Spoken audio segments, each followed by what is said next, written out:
Hi viewers, welcome to survey channel.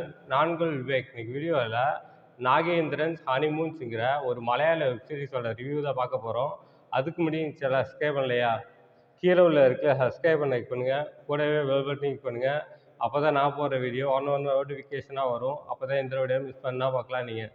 நாகேந்திரன்ஸ் honeymoons இந்த web சீரிஸை நிதின் ரெஞ்சி பேனிக்கர் இயக்கியிருக்காரு. இது ஒரு காமெடி ஜானரில் எடுக்கப்பட்ட படம். இந்த வெப் சீரிஸ் வந்து டிஸ்னி ப்ளஸ் ஹாட்ஸ்டாரில் தமிழ் டப் வெர்ஷன் அவைலபிளாக இருக்குது. செக் பண்ணி பாருங்கள். இந்த வெப் சீரிஸில் மொத்தம் 6 எபிசோடு. ஒவ்வொரு எபிசோடு அரை மணி நேரம். ஒரு 3 மணி நேரம் உட்காந்து பார்த்தீங்கன்னாக்க இந்த வெப் சீரிஸை முடிச்சிடலாம். ஒரு படம் பார்க்குற டைம் தான். ஈஸியாக ஃபினிஷ் பண்ணிடலாம்.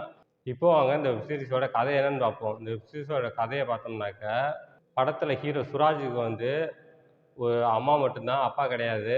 அம்மா வேலைக்கு போய் சம்பாரித்து ஹீரோவுக்கு ஆக்கி போடுறாங்க. ஹீரோ வந்து எந்த வேலைக்கும் போகாமல் நல்லா சாப்பிட்டு தூங்கிட்டு இருக்காரு. இப்படி இருக்கும்போது ஹீரோவோட ஃப்ரெண்டு பெர்ஷியாலேருந்து வராரு. நல்லா செல்வா வராரு. அப்போ வந்து ஹீரோவுக்கு ஒரு ஆசை வருது, நம்மளும் பெர்ஷியா போய் இது மாதிரி சம்பாதிக்கணும் அப்படின்னு சொல்லிட்டு. ஹீரோ வந்து அதை ஃப்ரெண்டுக்கிட்ட கேட்பாரு, நானும் பெர்ஷியா போகிறேன்னு சொல்லிட்டு. 8000 விசா, அதை மட்டும் ரெடி பண்ணிட்டு வா, நான் உன்னை பெர்ஷியா அனுப்புகிறேன் அப்படின்னு சொல்லிட்டாரு. ஹீரோவுக்கு எந்த வேலையும் தெரியாது. யார்ட்டையுமே கடன் கேட்டாலும் காசு தர மாட்டாங்க. அதனால ஹீரோட ஃப்ரெண்டு பிரசாந்த் என்ன சொல்கிறாருனாக்க, நீ ஒரு கல்யாணம் பண்ணு, அதில் வரதட்சணை வரும், அந்த பணத்தை வச்சு பெர்ஷியா போயிடலாம் அப்படின்னு சொல்லிட்டாரு. ஹீரோவும் முறை பொண்ணை கல்யாணம் பண்ணிட்டாரு. ஆனால் முறை பொண்ணுக்கு ₹1 கூட வரதட்சணை கொடுக்காம கல்யாணம் பண்ணி வச்சிடுறாங்க. அது மட்டும் இல்லாமல் ஹீரோவோட அம்மாவும் ஹீரோவோட ஒய்ஃபும் பேசிக்கிறாங்க, நாளைக்கு நான் ஒரு மலையாள மந்திரவாதிகிட்ட போகிறேன், ஒரு வசியம் மை கொடுப்பாரு, அதை தடவிட்டோம்னாக்கா அவன் வேலைக்கு போயிடுவான், நம்ம வழிக்கு வந்துடுவான் அப்படின்னு சொன்ன உடனே ஹீரோ வந்து பயந்து போய் நைட்டாக வீட்டை விட்டு ஓடி போயிட்டாரு. பிரசாந்தோட சேர்ந்துக்கிட்டு வேற ஒரு ஊரில் வேற ஒரு பொண்ணை கல்யாணம் பண்ணிட்டாரு. இது மாதிரி வரதட்சணை கிடைக்கும் அப்படின்னு சொல்லிட்டு. கடைசியில் அவருக்கு வரதட்சணை கிடைச்சிச்சா இல்லையா, 8000 ரெடி பண்ணாரா இல்லையா, பெர்ஷியா போனாரா இல்லையா, இதுக்கப்புறம் அந்த சுவாரஸ்யமான விஷயங்கள் தான் படத்தோட மொத்த கதையே. இந்த வெப் சீரிஸோட ரன் டைம் பார்த்தோம்னாக்கா 3 ஹவர்ஸ் தான். ஃபஸ்ட்டு இந்த வெப் சீரிஸோட டைட்டில் வந்து நாகேந்திரன்ஸ் ஹனிமூன்ஸு. இந்த வெப் சீரிஸோட டைட்டில் பார்த்தோன்னா இது ஒரு அடல்ட் வெப் சீரிஸ் போல் இருக்குது அப்படின்னு தான் நினச்சேன். அதுக்கப்புறம் தான் தெரியுது இது ஒரு காமெடி வெப் சீரிஸுன்ட்டு. இந்த படத்தில் அடல்ட் கன்டென்ட்லாம் எதுவும் இருக்காது. எல்லாம் ஃபேமிலியோடு என்ஜாய் பண்ணி பார்க்கலாம். அந்தளவுக்கு காமெடியாக இருக்கும் இந்த வெப் சீரிஸு. இந்த வெப் சீரிஸில் ஃபஸ்ட்டு எபிசோடு என்ன நடக்கும்னாக்கா, ஹீரோட ஃப்ரெண்டு பெர்ஷியாலேருந்து வருவார். அதை பார்த்தோன்னே ஹீரோவுக்கு ஆசை வரும், நம்மளும் பெர்ஷியா போகணுன்ட்டு. அது ஆனால் 8000 காசு கேட்பாரு விசாவுக்காக. ஆனால் இப்போ ஹீரோட்ட 8000 காசு இருக்காது. அதனால் ஹீரோட ஃப்ரெண்டு பிரசாந்த் என்ன சொல்கிறாருனாக்கா, நீ ஒரு பொண்ணை கல்யாணம் பண்ணு, வரதட்சணையாக பணம் வரும், நகை வரும், அதை வச்சு நீ பெர்ஷியா போயிடலாம் சொல்லிட்டாங்க. அதனால் முறை பொண்ணை கல்யாணம் பண்ணிட்டாரு. ஆனால் முறை பொண்ணை கல்யாணம் பண்ணதுக்கப்புறம் அவங்க வரதட்சணையாக ₹1 கூட பணமும் கொடுக்கல, நகையும் கொடுக்கல, அப்படியே கட்டி கொடுத்துட்றாங்க. அதனால் வெக்ஸ் ஆகிடுறாரு. இது ஃபஸ்ட் எபிசோடோட கதை.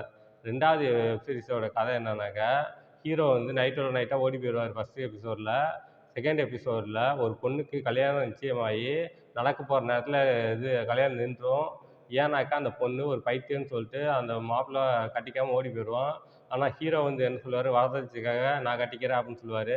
அந்த பொண்ணை கல்யாணம் பண்ணிவிட்டு பணமும் நகையும் எடுத்துக்கிட்டு எஸ்கேப் ஆகிடுவார். இது 2வது எபிசோடு. 3வது எபிசோட கதை என்னன்னாக்கா, ஒரு விடோ பொண்ணு கல்யாணம் பண்ணிக்கிட்டாக்கா 2 கோல்டு காயினு ₹2000 பணம் தரதா சொல்லிட்டாங்க. உடனே ஹீரோ வந்து கல்யாணம் பண்ணிக்கிறாரு. பணத்தையும் நகையை சொல்லிட்டு ஓடி போயிட்டாரு. இது 3வது எபிசோடு. 4வது எபிசோடு என்னன்னாக்கா, ஒரு கல்யாணம் ஆகாமல் கர்ப்பமான ஒரு பொண்ணுக்கு யாருக்கும் தெரியாமல் கல்யாணம் பண்ணி வைக்கிறாங்க, பிளான் போடுறாங்க. அந்த பொண்ணை கல்யாணம் பண்ணிக்கிட்டாக்கா பணமும் நகையும் தரதா சொல்லிட்டாங்க. உடனே ஹீரோ கல்யாணம் பண்ணிக்கிட்டு அந்த பணத்தையும் நகைத்தையும் எடுத்துக்கிட்டு எஸ்கேப் ஆகிடுறாரு. இது 4வது எபிசோடு. 5வது எபிசோடு என்னன்னாக்கா, ஒரு செக்ஸ் ஒர்க்கர், அந்த செக்ஸ் ஒர்க்கருக்கு எப்படியாவது கல்யாணம் பண்ணி வைக்கணும் அப்படின்னு ஊர்க்காரங்க ஆசைப்படுறாங்க. அப்படி கல்யாணம் பண்ணிக்கிட்டாக்கா நகையும் பணம் தரதா சொல்கிறாங்க. உடனே ஹீரோவும் அந்த பொண்ணை கல்யாணம் பண்ணிக்கிட்டு அந்த பொண்ணுக்கிட்டேருந்து பணத்தை திருடிட்டு எஸ்கேப் ஆகிடுறாரு. இது 5வது எபிசோடு. 6வது எபிசோடு என்னன்னாக்கா, அம்மு அபிராமியை கல்யாணம் பண்ணிட்டாரு.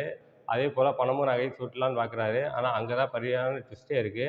அந்த ட்விஸ்ட் என்னன்னு சொன்னோன்னாக்கா இந்த வெப் சீரிஸ் பார்க்குற இன்ட்ரெஸ்ட்டே போயிடும். அதனால் வெப் சீரிஸ் பார்த்து அது என்ன ட்விஸ்ட்டுன்னு தெரிஞ்சுக்கங்க. மொத்தத்தில் இந்த வெப் சீரிஸ் பார்க்கலாமா வேணாமானாக்கா, இந்த வெப் சீரிஸ் கண்டிப்பாக ட்ரை பண்ணலாம். ஒரு ஆவரேஜான web series. One time watchable. இந்த வெப் சீரிஸோட ரன் டைம் பார்த்தோம்னாக்கா 3 ஹவர்ஸ் தான். ஒரு படம் வாட்ச் பண்ணுற அளவுக்கு தான் இருக்கும். First half average, second half average. மொத்தத்தில் இந்த வெப் சீரிஸ் எப்படி இருக்கும்னாக்கா, இது ஒரு ஆவரேஜான web series. One time watchable. இந்த வெப் சீரிஸ்க்கு என்னோட மார்க் 5க்கு 3 தருவேன். இந்த வெப் சீரிஸில் எந்த விதமான அடல்ட் கன்டென்ட்டும் இல்லை. எல்லாம் ஃபேமிலியோட என்ஜாய் பண்ணலாம். ஓகே, இதோட வீடியோ முடிச்சுக்கிறேன். இந்த வீடியோ பிடிச்சா லைக் பண்ணுங்கள், கமெண்ட் பண்ணுங்கள், உங்கள் ஃப்ரெண்ட்ஸுக்கு ஷேர் பண்ணுங்கள். இன்னும் சேனல் சப்ஸ்கிரைப் பண்ணலையா? கீழே உள்ள இருக்குல்ல சப்ஸ்கிரைப் பண்ண கிளிக் பண்ணுங்கள். கூடவே பெல் பட்டன் கிளிக் பண்ணுங்கள். அப்போ தான் நான் போடுற வீடியோ ஒன்று நோட்டிஃபிகேஷனாக வரும். அப்போ தான் இந்த வீடியோ மிஸ் பண்ணால் பார்க்கலாம் நீங்கள். கீழே டிஸ்கிரிப்ஷனில் சோசியல் மீடியா லிங்க்ஸ்லாம் கொடுத்துருக்கேன். லைக் பண்ணுங்கள், கமெண்ட் பண்ணுங்கள், ஃபாலோ பண்ணுங்கள். தேங்க்ஸ் ஃபார் வாட்சிங்.